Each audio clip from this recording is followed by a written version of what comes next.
پل صراط ایک تلوار سے زیادہ تیز اور بال سے زیادہ باریک ہے. یہ جہنم کی پشت پہ رکھا گیا ہے. اس کے اوپر سے گزر کے جنت میں جانا ہے. اس سے گزرتے ہوئے 7 مراحل ہونے ہیں.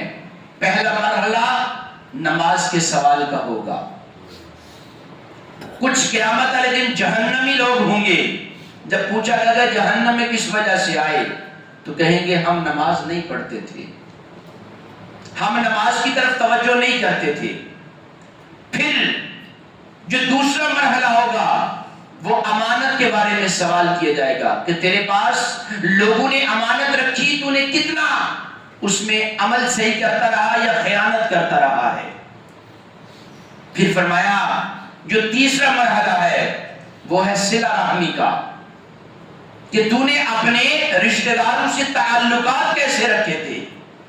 یاد رکھی کہ لا يدخل الجنت قاطعا.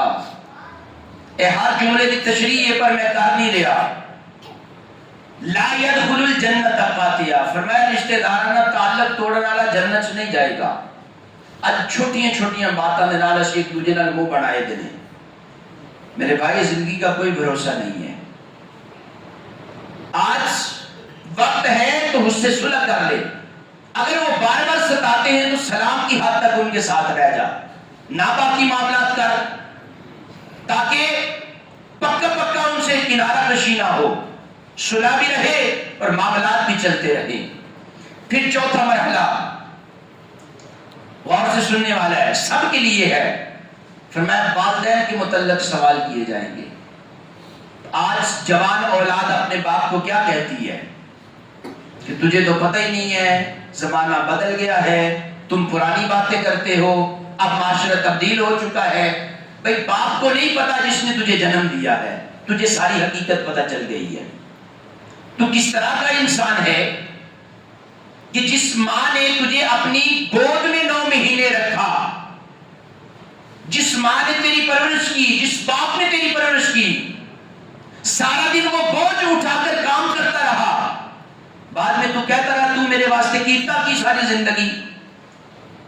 لیکن یاد رکھیے گا اس بات کی قدر تب آتی ہے جب بندہ خود باپ بنتا ہے. عورت کو اس وقت کی قدر کب آتی ہے جب وہ خود ماں بنتی ہے. تو چوتھے مرحلے پہ والدین کے بارے میں سوال. میں نے جہاں پر جتنی قرآن پاک کی موسٹلی آیات بینات پڑھی ہے نا, جہاں پر آپ نے یہ فرمایا نا اللہ کے ساتھ کسی کو شریک نہیں ٹھہرانا, ساتھ ہی خالق فرماتا ہے وَبِالْوَالِدَيْنِ احسانا, اپنے والدین کے نال حسن سلوک بھی کرنا ہے.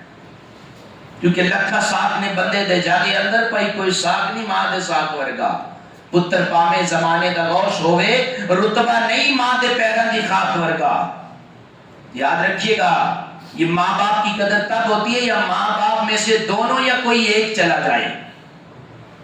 میرے بھائی اس وقت کیا پچھتانا جب وہ ادھر ہے ہی نہیں, پھر ان کے ختم دلاتے پھرنا بڑے بڑے کر کے.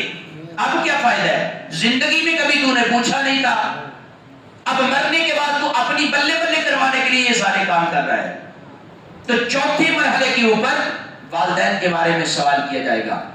پھر فرمایا پانچواں مرحلہ یہ زبان کے متعلق سوال ہوگا, اس کا استعمال کس طرح کا کرتا رہا ہے. میں نے پہلے حدیث پڑھی المسلم من سلم المسلمون من لسانه ویده, مسلمان وہ ہے جس کے ہاتھ اور زبان سے دوسرے مسلمان محفوظ رہے.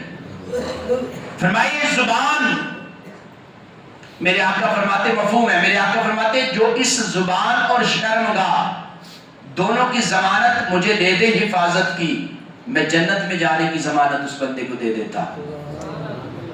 یہ زبان بڑا کچھ کرتی ہے, اس کو کنٹرول میں رکھنا, اس کو کہتے ہیں لوتری بڑی چلتی ہے. جس کے کنٹرول میں یہ ہے نا بندے کا کردار, بندے کی سوچ, بندے کی جو اس کے کام کرنے کی صلاحیت ہے نا, اس کی زبان سے سمجھ آتی ہے کہ یہ بندہ کس طرح کا ہے.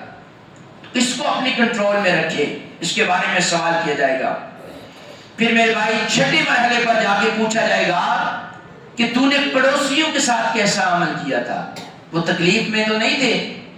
میرے بھائی اس پہ بڑی تحقیق باتیں ہیں لیکن نہیں, بس ایک دو. یہ دیوار ہے نا, اس دیوار پہ سجاد گھر ہے, مثال دے رہا ہوں. اگر اس گھر میں کوئی رہتا ہے اور میں اس میں کھڑکی نکالنا چاہتا ہوں، تو میرے بھائی ان کی اجازت کے بغیر نہیں نکال سکتا۔ آج کیا ہوتا ہے، یہاں تو نکاح دیکھتے کون روکتا ہے ہمیں؟ بھئی یہاں تو زبردستی کر جائے گا، آگے کیا کرے گا جا کر؟ تو پڑوسی کے بارے میں یہ بات کی جائے گی، پوچھا جائے گا کہ کیا عمل تو کرتا رہا ہے، اور پھر اس کے بعد جو 7واں مرحلہ ہوگا اس میں یہ پوچھا جائے گا تو نے سچ کتنا بولا اور جھوٹ پہ کتنا تو کام کرتا رہا ہے۔